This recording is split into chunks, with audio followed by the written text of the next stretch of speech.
Oscar, do you want to go on a cruise? Whoa, whoa, whoa, whoa, whoa, whoa, whoa, whoa, whoa, whoa. All right, we'll take you on a cruise. Let's go on a cruise. Disney Cruise Line did not meet my expectations. And God, I'm like getting worked up about it again. They didn't care about what a big deal this was to us. We cruised on the Disney Wonder, a 3-night cruise out of San Diego, over to Catalina, down to Ensenada, and then back to San Diego. Let's start by saying this. I had never been on a Disney cruise, which was surprising to a lot of my friends because, behold, I'm wearing a vintage Polynesian sweatshirt.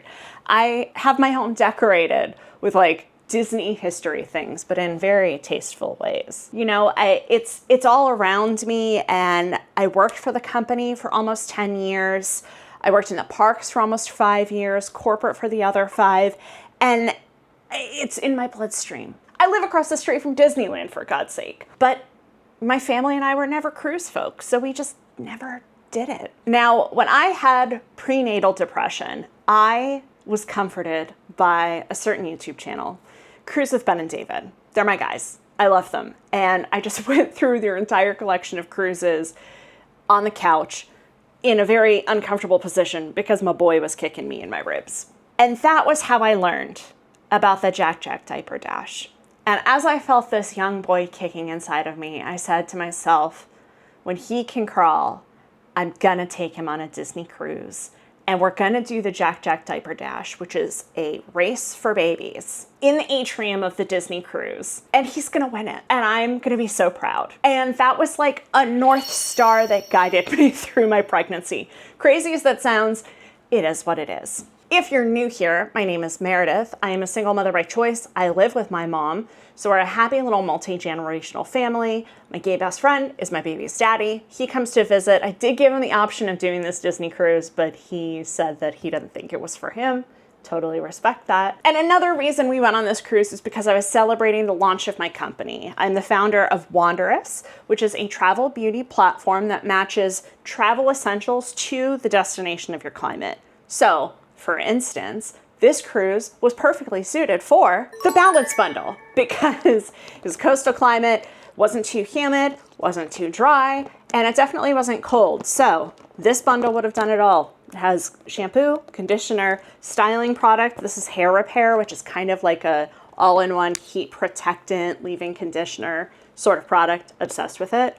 And then the Upcircle moisturizer and cleanser. The cleanser's like a balm, which is not expected, and I love it. I honestly think Upcircle has changed my skin. That said, Nana booked this cruise the moment Oscar started crawling. It fell right in line with the launch of my company, so everything just kind of aligned. Or so we thought. A lot was riding on this cruise, and I've only heard rave reviews about Disney Cruise Line, so we booked without any trepidation. Let's get into what this video is. Definitely not an everything's perfect sponsored cruise vlog.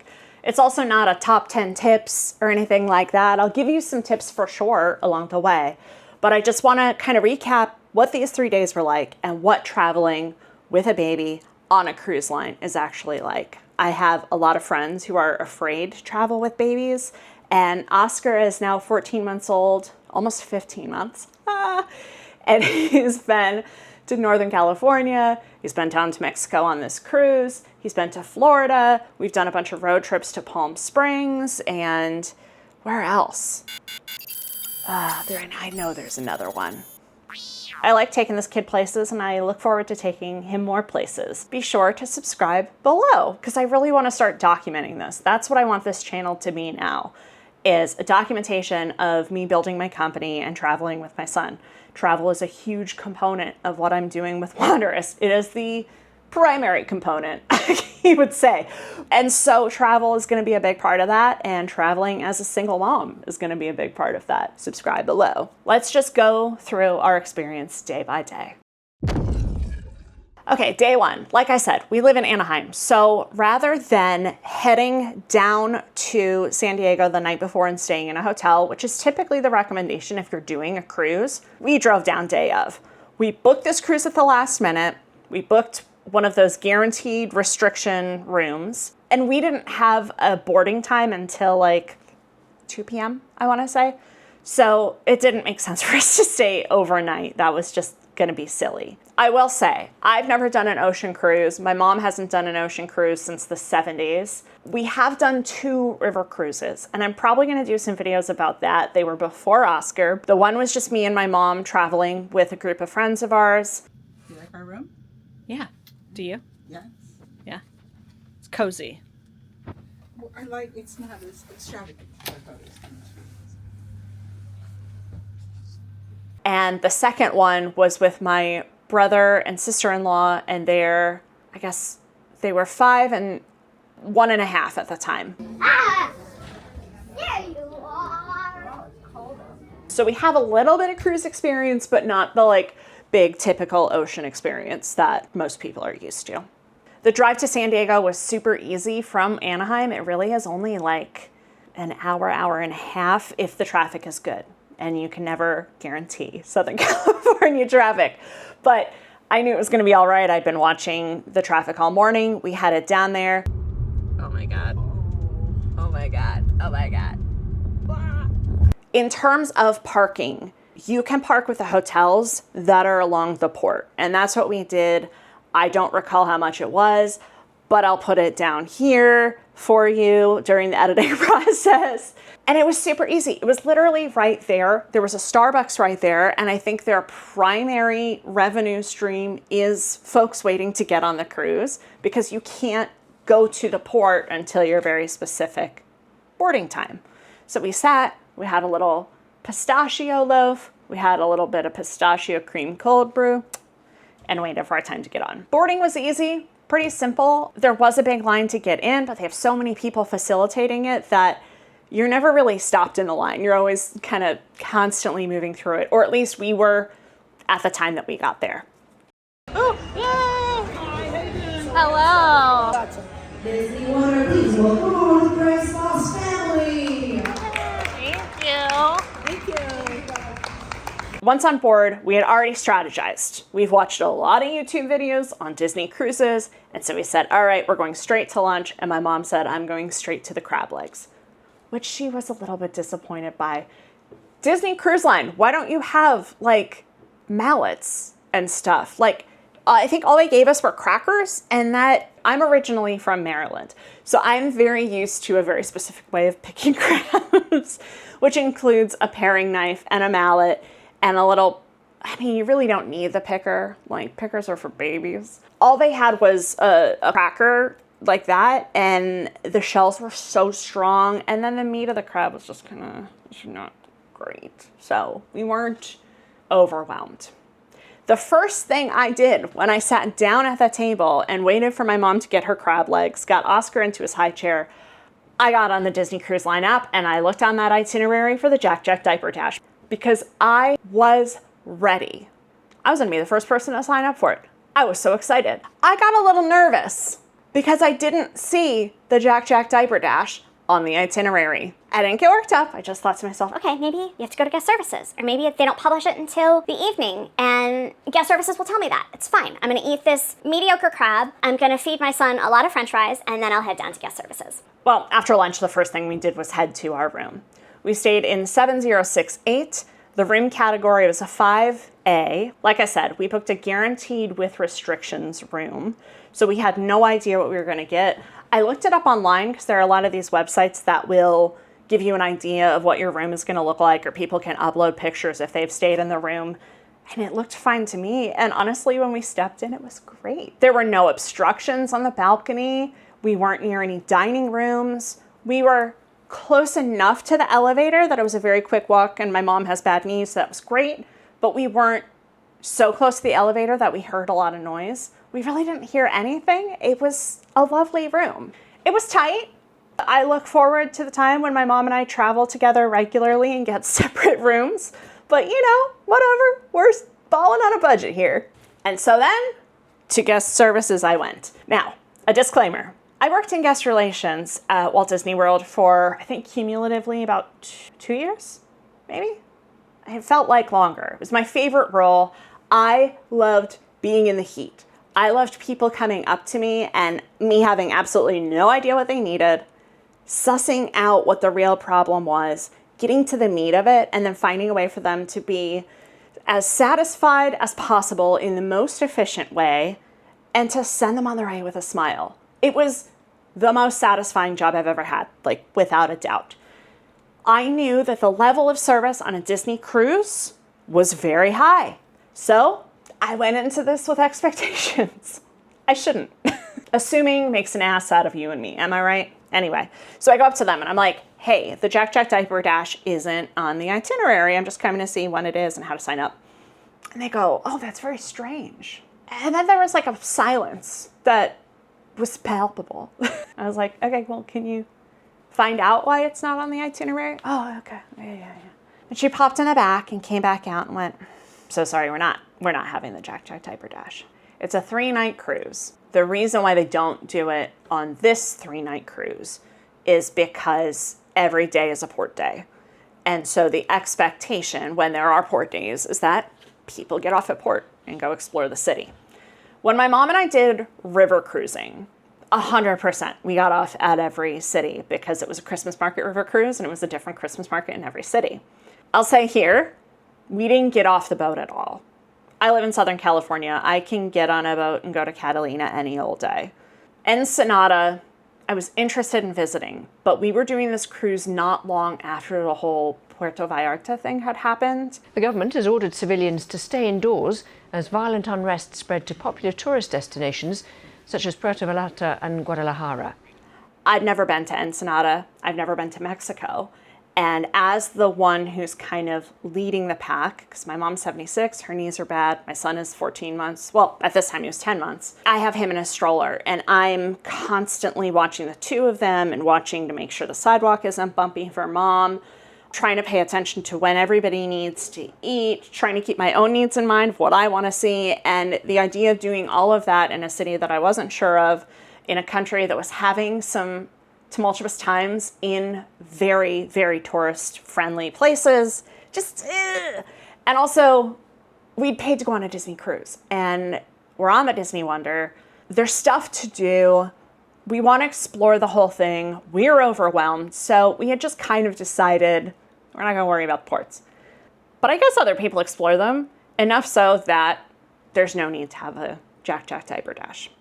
I was like numb about this. I didn't know what to do because that's the whole reason we're there. And I'm going to get into the emotional impact of that later because you would think that this is where the story ends in terms of my aspirations for the Diaper Dash.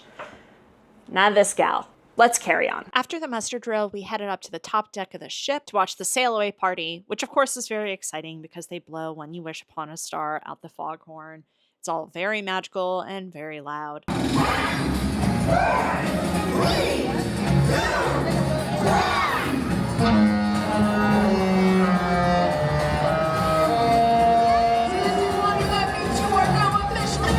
And Oscar was, I guess you could say, nonplussed. The show that night was the Golden Mickeys, which I've heard a lot of stuff about. We went and saw it. It was cute. It was great.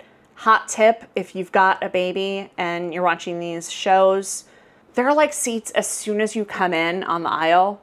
And that's where I sat because I knew if I had to get up and I had to bounce Oscar around, that was going to be the place to do it. I want to say he fell asleep during this one. The next night was Frozen, and he was just kind of upset about that. He gets upset about loud noises. You know, it's a theater full of kids. You are still going to get dirty looks from old people who are traveling on their own, who don't seem to understand that they're on a Disney cruise, but like, I don't care about that.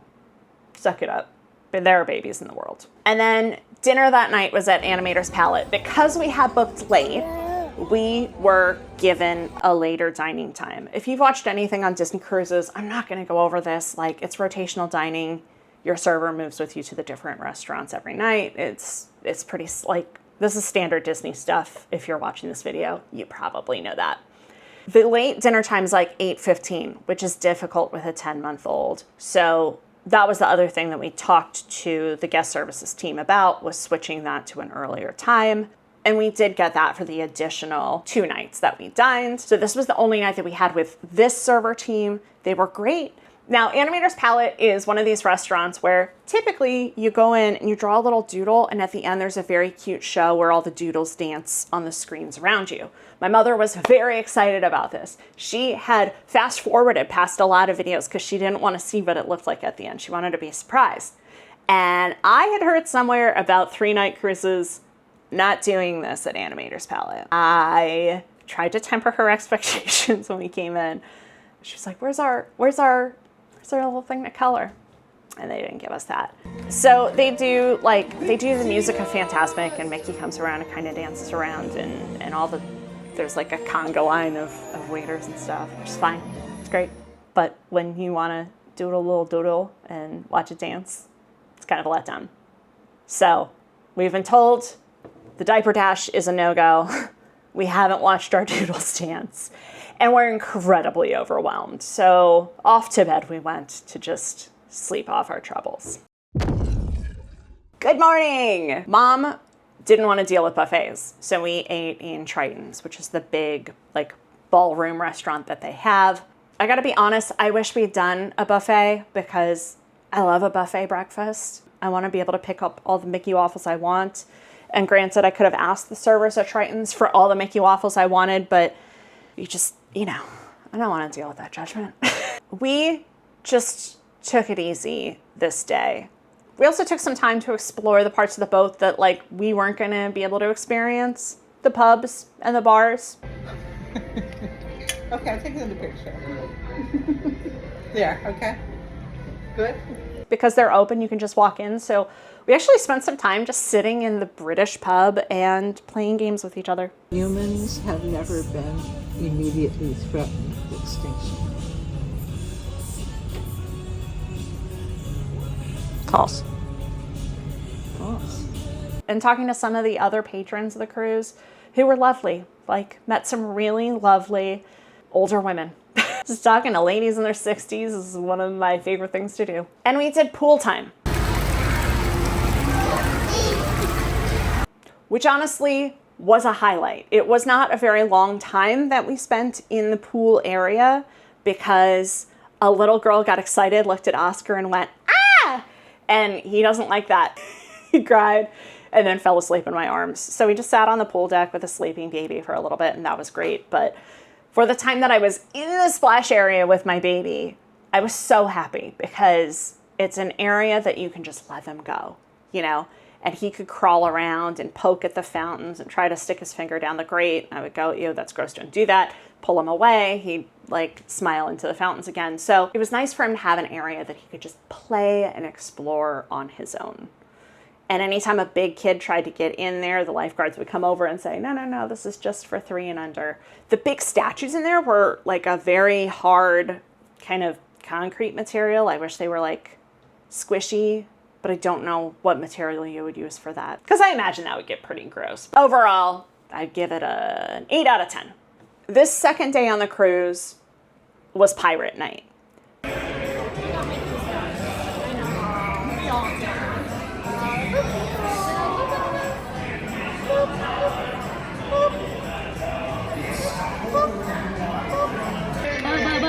She thinks she looks very handsome. So handsome.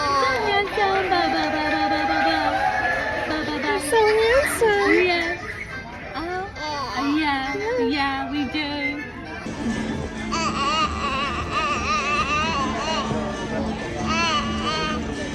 Oh my God, I can't get a hold of you. Now, most parents would go get some kind of a Party City pirate costume for their baby. Not this guy. I was like, we're going to be different. We're going to be unique. We're going to be fun. We're going to be memorable. And what sits on a pirate's shoulder? A parrot. Is it your cuckoo? Oh, just like you. Yeah, no, I found a parrot costume for Oscar. Oscar, are you ready to be A pirate. a parrot? Parrot? And he's it was painfully cute in it. It had Elton John qualities to it because the feathers were like a cape, and he just looked so silly and cute. And if I could like hold his hand and he could like toddle for a second, it was just like, oh. And I was like, I'm so smart. I've never seen anybody do this on any of the videos I've watched for Disney cruises. And I want to say there were 2 other kids on the boat dressed as a parrot. And literally the crew members were like, we've never seen any baby dressed as a parrot. But like, it was a parrot heavy cruise. Dinner that night was in Tiana's and the food was great. The atmosphere was cool, but oh my God, it was too loud. Like, I was so overstimulated. And I fancy myself a pretty like normal person, maybe with some slight ADHD tendencies, but like in here, I could not parse out all of the different things that were happening. And I could tell Oscar felt the same way, and my mom was overwhelmed. So that was a little frustrating because we both loved The Princess and the Frog, and we both loved like the whole New Orleans thing. And it was too much. But I remember the food was good. We went and saw the Frozen show that night. It was pretty good, but like, I always think Frozen's kind of a weird one because it focuses so heavily on the other sister when it should focus on Elsa, right? Like, I don't know. I want to know more about Elsa's damage. Anyway, after that, it was Pirate Night on the deck with their little Pirates in the Caribbean show, even though we were not in the Caribbean. Spoiler alerts for this, if you want to fast forward to day 3, the time marker is down below. So it's a loud and strange show, right? Where like the good guys come out and they dance to like 15-year-old pop songs, and then the bad guys come out and they dance to like covers of hair bands. But it's a Disney show. Like, what are you going to do? Minnie and Goofy in particular were killing it that night. Like, Minnie owned her choreography, and Goofy was like a superhero. I truly do not know the hang time that he got and stuff. Like, give Goofy everything.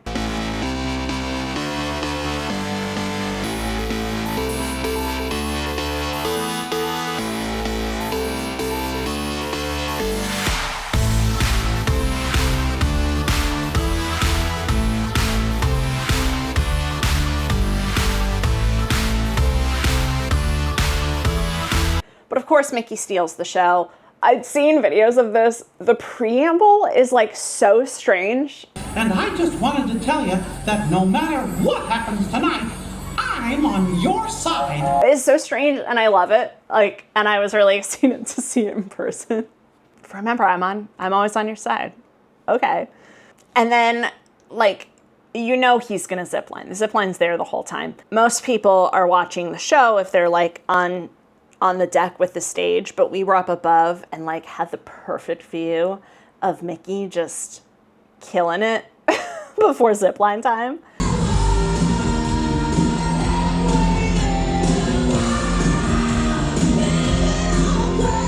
No, beyond his preamble, like that was the number one part. Like I'm too much. And then of course he ziplines, and watching Mickey do anything like that just is so fun.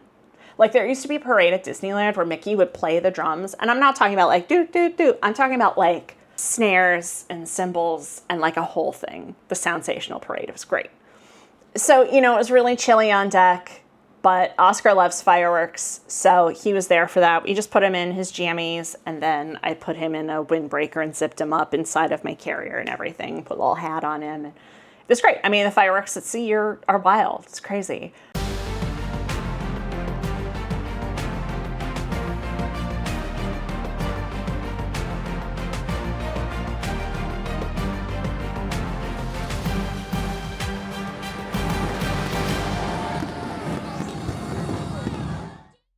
We were extremely tired after this. And here's where the diaper dash comes up again.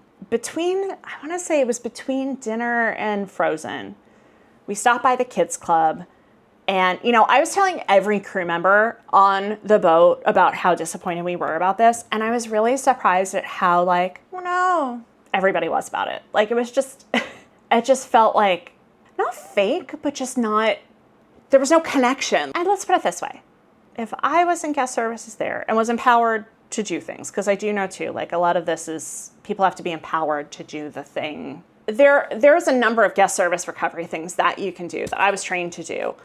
to make people feel better. Very small things. Having people be the first person to meet Mickey Mouse when he comes out for his typical line, right? Letting Tiana know before she goes out that the folks at table 20 are a little bit upset. So, I heard you're the fastest baby on the ship. Little things like that. And so we went to the kids club and we told them about the issue and how upset we were that this race wasn't happening. And they pulled through. They did something that was intercepted the next day. I said to them, I was like, look, can I just come tomorrow and have my own Jack-Jack Diaper Dash? And they were like, oh my God, yes. The one guy was like, my family will be on the boat. I will bring them tomorrow. And I was like, great. Like, he was from Mexico and his family was stopping by to see him and everything. So he's like, I'll bring them. I was like, great. So they had open hours at 10 a.m. The kids club. They're like, come on down. We'll have a little fun. What's his name? Oscar. Great. They wrote down his name. So I was like, okay, cool. Like, we're not getting the thing. And that's fine. I can't control that right now. But we're getting something. And I'm still going to make this moment that I'm going to be able to show Oscar in the future of like, this is the thing Mommy wanted to do and we didn't get to do it. But like, look at this really silly video of this thing that we did instead. I'm fine with that.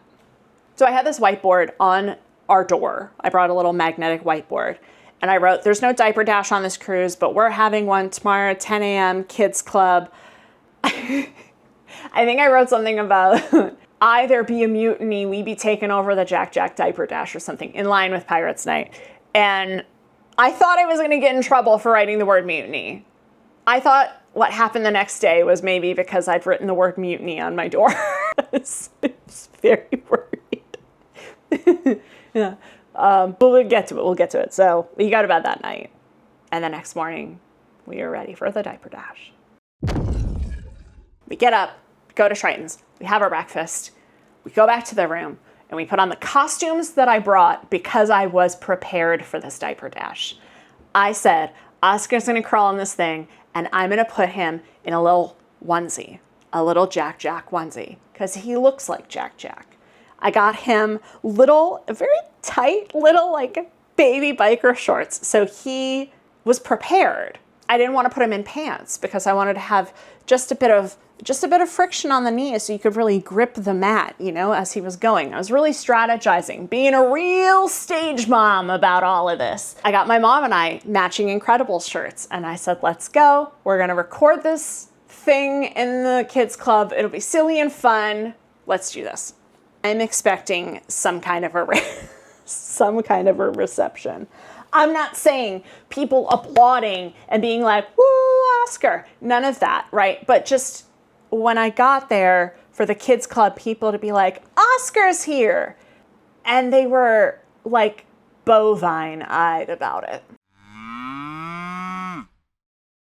And then finally we're like, oh yeah, is this Oscar? Yeah, this is Oscar. One girl kind of perked up and was like, oh yeah, hold on. Can you just wait here while we'll set something up? I said, great, okay. So I'm kind of, walking Oscar around the kids club and I see her go to like a closet looking for something and like context clues. She's looking for the like actual Jack-Jack mat. I don't have any evidence of that, but I could see what was happening. And I see her like get on the phone and call somebody, probably entertainment, to see where the mat is. And then all of a sudden somebody from entertainment showed up. Like it was taking longer than I expected.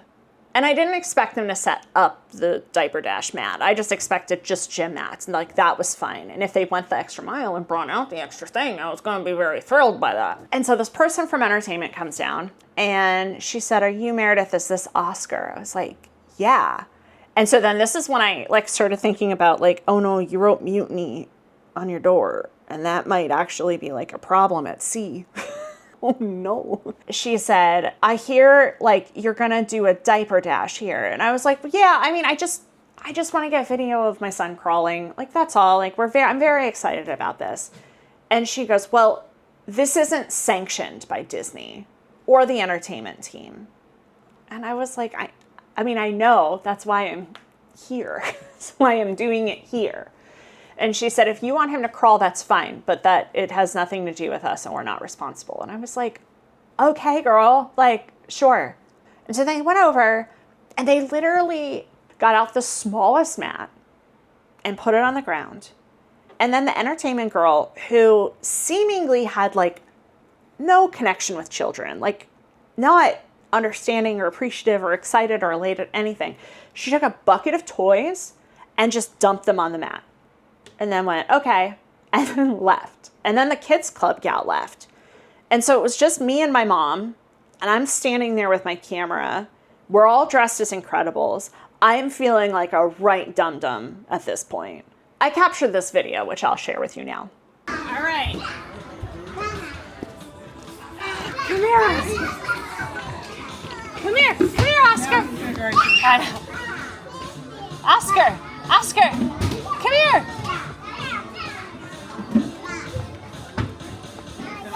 No. Right after I stopped recording, Oscar got distracted by one of the toys, fell over and hit his head on the floor, the part of the floor without the mat. And then he started crying. And so him crying was like the last straw for me. And I was seeing red. I was fuming. I picked him up. I don't even think I told my mom where I was going. I just said, we're done. And I picked him up and I rushed out of there. So my mom has no idea where I'm going. All of our stuff is like on the floor. So she's trying to like grab things and follow me. And she knows me. She knew where I was headed. Right back down to guest services to be real caring about the situation. One of the gals that I talked to the first day was there and did not seem to remember me.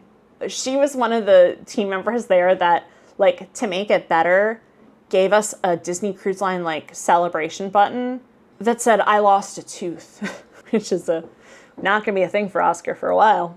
He only had one, actually, and I was able to get, like, one of the first, like, really good pictures of it while we were on the cruise. So she didn't remember, and at this point I am, like, I have, like, rage tears in my eyes, and I was just like, I need to talk to the cruise director. And she's like, whoa, why? And I was like, bitch, you should know why. I told you what I'm here for, what I'm doing. I've had this cute baby. You should remember this cute baby. This cute baby should be like a visual reference point in your mind. You should remember this cute baby's name. I told you that I had packed Incredibles costumes for this very silly thing that's not happening on your cruise. And here I am in Incredibles costumes with my mom and my baby. Like, you don't remember this? Okay, let me tell you again. And at this point, it's not about the race. It's not about the race at all. It's about the fact that, like, there's so many things that happened along the way that had been a real disappointment. I forgot to even mention, because I'm so worked up about so many other things that happened. The day that we were in Port Catalina, the first day, there was a lot of fog. And I remember waking up and hearing a foghorn. But I'm just a wench getting her sea legs at this point, right? So I didn't know that foghorn was coming from our ship. I thought maybe it was another ship, or maybe there was like a lighthouse or something.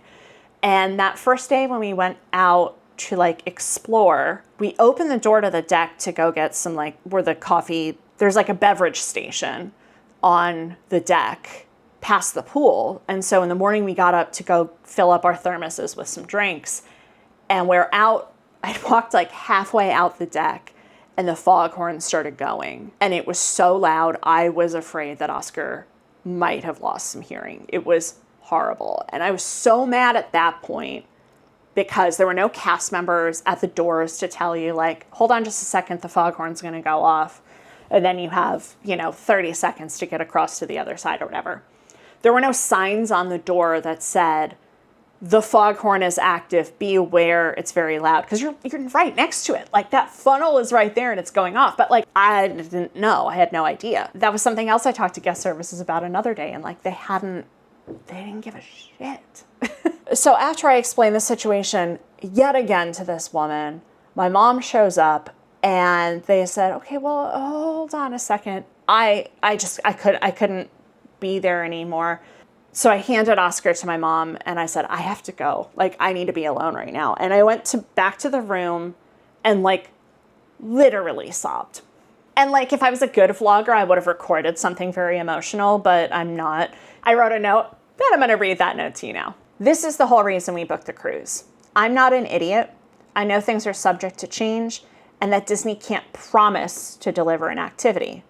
I worked in the parks. I know how this goes, but because I worked in the parks, I also know the ease with which a frustration like this can be allayed. You could have given us the damn medal. You could have zipped us up to meet Mickey. The whole time we've been on this boat, we've been met with good service, but it's kind of thoughtless. Never the extra mile. Guest services didn't care. They've been a barrier, if nothing else. We were met with frowns and awes and never a, how can we make this better? The cast member from entertainment made me feel like a fool. She gave me the legalese of things not being sanctioned and then dumped a bunch of toys on a mat. This is so much more than a silly race. This is a huge milestone for me as not only a mother, but a single mother. I'm cut off from my support system right now in another country, and I was trusting Disney to deliver on this incredible, pun intended, I guess, moment. And that's when it all kind of hit me. This like alternative lifestyle that I'm raising my son in. I want to celebrate moments in ways that matter. And I wanted to celebrate him learning to crawl. It's huge. I got him that far, you know? It wasn't just that the guest services team and then the entertainment team in tandem. It's not that they didn't go the extra mile. It's that they didn't take the time to see me and to see my family. And God, I'm like getting worked up about it again. They didn't care about what a big deal this was to us and what a big deal my son is to me and how much I loved him. I was left crying in an Incredibles t-shirt. And so when I came back, I thought I was like calm and cool and collected.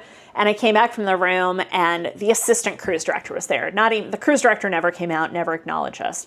He came out and he explained everything. Again, like, we can't promise to do this. The reason we don't do this on a 3-day cruise is because of the ports and stuff. And I was like, I get the operations. It's not about the operations. It's about the fact that, like, you have to come out and tell us this because nobody along the line did anything about it. The only people that really cared were the dining staff. The dining staff have no ability to fix it. Like, they won't, you know, they're already so busy because they're waiting on people at breakfast, and then they're manning the buffets at lunch, and then they're serving people dinner. Like, they can't do anything for me. Like, the fact that they stopped and took time, the one was like, I'm a single mother too. My daughter is back in Indonesia living with my mom, and I'm working really hard, and nobody gets what we do. Like, she got it, but nobody else did. It was just silly. In the end, entertainment did drop off a little brown bag with the bib that all the kids get and the medal that the winner gets. But it was just in like a brown paper bag left on our doorknob. Like, the bag wasn't decorated. The bag didn't say like, congratulations, Oscar. Mickey didn't sign it. You learn how to do that Mickey Mouse signature when you work at Disney. There was never the extra step. Now, the morning we left, there was another bag on the door with a certificate that said the fastest baby on the boat from the childcare team. Somebody in the kids club that worked there had taken a little picture of a Jack-Jack and colored it in and made a little sign on it that said Baby Oscar's first Disney cruise and laminated it and put a magnet on the back. That's what I'm talking about, right? That's the extra step. But we didn't get it until like the morning we were leaving the cruise, and I'm already like strung out at that point. It's done. I'm not going to blame the child care team with the timing of that. I would suspect, again, I'm putting my like Disney monocle on, that they heard how badly the entertainment team had burned me, and they were like, oh no. I can definitely see that sweet Mexican homosexual hearing how terribly things went when he wasn't working and had his family on the boat and was like, I gotta color this picture of Jack-Jack for this very cute baby. There was a little bit of guest service recovery. What the entertainment team did was, what the child care team did was great. Grateful for them.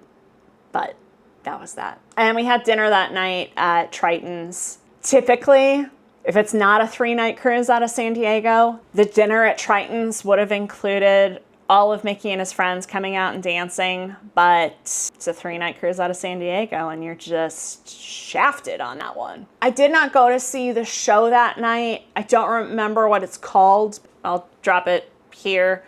I watched it in room while we were packing up our suitcases because like I do not know how you would see that show and get everything ready to get off the boat at like 8 a.m. the next day. I do kind of wish I went to see it. I do wish I was like drunk and in the front row for the show because it was insane. It's like, the premise is like, it's like a 12-year-old girl, but she's of course played by like a 27-year-old woman. Peter Pan, who, you know, is a 12-year-old boy being played by a 27-year-old man, comes to her window and she has to like, I don't know, grow up, some kind of thing she has to do, like, I don't know, in gym class, or she has a paper that's due because she's starting middle school or something. Somehow Peter Pan takes her on a journey throughout a range of Disney music and dance numbers. But there's kind of like, it feels like a little bit of a weird, like, pubescent, romantic tingling between the two of them. But they're 27 playing 12 and like talking like kids. And it's, I wish I'd seen it, and I wish I'd had a couple of gin and tonics in me, but you know, whatever. And so after a very emotional day, I went to bed. There's really not much to talk about on the last day. I mean, you have enough time to get your bags out and get breakfast and leave. And that's it. So it was nice to see our dining staff again. Absolutely adored them. And at that point we were just like, get us off this boat. This is too much. The drive home was pretty easy. After that, didn't really hit traffic. So, final thoughts. Best parts of the cruise: the dining staff and the merch game.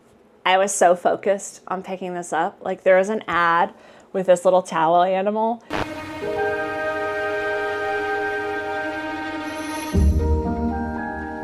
I was like, I'm buying that stuffed animal. And even though I was having kind of a weird time on the ship, I was like, we're coming home with that. And then they also had this guy. So like, they're so cute. I was like, we're getting those. I haven't even taken the tags off them yet, but like, so cute. And they sell out immediately. So as soon as that shop opened, my mom and I were like white on rice, and we were there and picked these little guys up. The baby pool area, again, fantastic. The size of the ship was really good too. I don't know about the layout, because I have no basis of reference in terms of other ocean cruises, but it wasn't so big it felt overwhelming. And I know how big some of these cruise ships can get. Let's talk about purchases that make the whole cruise a little bit easier. We got magnetic hooks. There aren't a lot of magnetic surfaces in the room. I know this is like a cruise thing, is to get these magnetic hooks and put them up all over the wall.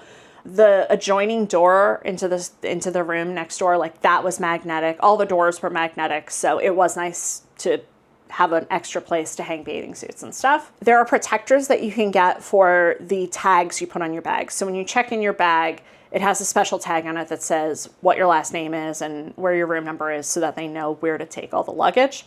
And I felt better having those plastic things on. I just wanted to have something very secure on my bag, so I'm glad I bought that. If you're buying those protectors on Amazon, make sure that you're buying the ones specific to your cruise line, because they're all different sizes. I travel with a baby bottle washing station, which is really fantastic. I'll have it linked below. I'll have all this stuff linked below in the YouTube description. Even as he's now moving into sippy cups, like I'll still take this with me, because it's just nice to have something that you set on a counter that you know is clean, and it has little racks, or tines, I think they're called, that you can hang the bottles on. Love having that. Not a lot of room in the room for it. Definitely not enough bathroom counter space, so it sat outside of the bathroom, but it was still nice to have a sanitized place that I put his bottle stuff in. Am I getting the point across? When I travel, like, I don't like taking my regular purse. I like to analyze the situation and think to myself, like, what's the least amount of stuff I need to carry as I'm walking around? So I didn't bring the huge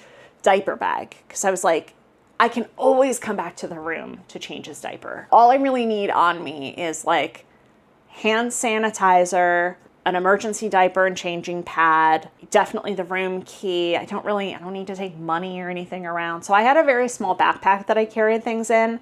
And then in terms of the room key, I had that in a little like Coach card case I've had since I was in college. Any kind of lanyard situation that makes you happiest. My mom had a wrist strap. She also had an elasticized neck tie so she could pull it out and tap the door. Something else I want to note is never use the nursery. I know that that's an option, is that you can use the nursery when you're on board to go forth and have adults only fun, but I was on a Disney cruise with my baby because I was bringing my baby on a Disney cruise, and that was why I was there. And I didn't like ever want to not be with him. We did go check it out. I wish that that was a place that I could have gone and played with him in, but that's what the kids club is for. And so we did utilize some of that open house time in the kids club to just let him crawl around. And that was great. He loved it. Oscar, what you got? Not in your mouth. Go get Nana. So, bottom line, will we ever go on a Disney cruise again? I mean, probably. After all of this, I cried to you about how I had a bad time on this cruise. But here's what we learned. Apparently, the Disney Wonder at this time is kind of used as a training ship. So a lot of the people there are new or just coming from other cruise lines. As soon as I heard that, everything kind of made sense. I am interested in doing the cruises out of Florida, particularly like out of Port Canaveral, because that's their expertise. Like, they've got their private islands. I don't really have any desire to go to the new one. The new one, it's not as lush. It used to have a fly problem. I don't think it does anymore. Like I said, I've watched a lot of videos, but it just doesn't look fun to me. Castaway Cay, on the other hand, looks lovely. I don't know if you know this, but it used to be one of Pablo Escobar's islands. So that's interesting. I would love to go there. I would love to go to Castaway Cay. I would like to go on a cruise with more family. I would love to go with my niece and nephew. I would not go for 3 nights again. It's really like 2 half days because you're only getting on in the afternoon on the one day and you're getting off very early in the morning on the last day. So you only have 2 full days in the middle. So doing the 3-night thing, it just felt just kind of not worth it. Maybe it's different out of Florida. I don't know. I don't know if I'd want to do a Disney cruise in Europe. I think I would feel guilty about staying on the ship because I'd be like, you're in Europe. But if I got off the ship and went into the towns, I would feel guilty about not enjoying the Disney stuff that you're paying for. The 2 river cruises that we did, there really wasn't stuff to do on the ship that made me say, I gotta stay behind. You know, like they had like little workshops or talks or whiskey tastings or whatever, but I'd rather taste whiskey in the port. And like coming back on the boat and having a really like nice dinner and going to bed and having the boat shuttle me off to my next location.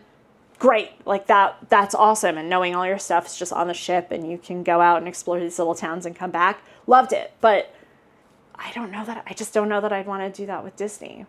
I wouldn't say no if they gave it to me though. So that's it. I mean, that was our experience. And in the end, you know, I've been looking back on it fondly because I hadn't been thinking about all of the tumult that we went through. This was a very cathartic video to make. And if you have any questions for me, let me know below. My mom's been talking about maybe doing an MSC cruise because their suite situation is very affordable. I think Royal Caribbean ships look incredibly overwhelming. I don't know if that's for me. Princess ships, celebrity ships maybe look nice. I don't think Carnival is for me. I don't know. I desperately want to do more river cruises. I love that. And like the idea of doing a river cruise in like Egypt or on the Mekong or like whatever, like I think that's so cool. I love the idea of exploring these different parts of the world in a very controllable environment. I used to be much more adventurous in my 20s and 30s and like, yeah, I'll stay in a hostel or whatever. Not with a baby and not with a mother in her 70s. No. Like I said, subscribe. We've got more travels coming up. We took trips with Oscar to Northern California and San Diego and Palm Springs. And so I'd love to recap that stuff here and just share what I'm building with Wanderess. I'm really excited about it. This channel started as the backup plan because I was doing IVF with my gay best friend. And that was an adventure I hadn't really seen documented on YouTube. But my backup plan now is building this business. I'm excited to share that with you guys. Subscribe below, follow my social media, and I'll see you around, guys. And Donald Duck, your favorite. And then the important captain and his lady, or the lady, the captain and her man. What do you think, Oscar?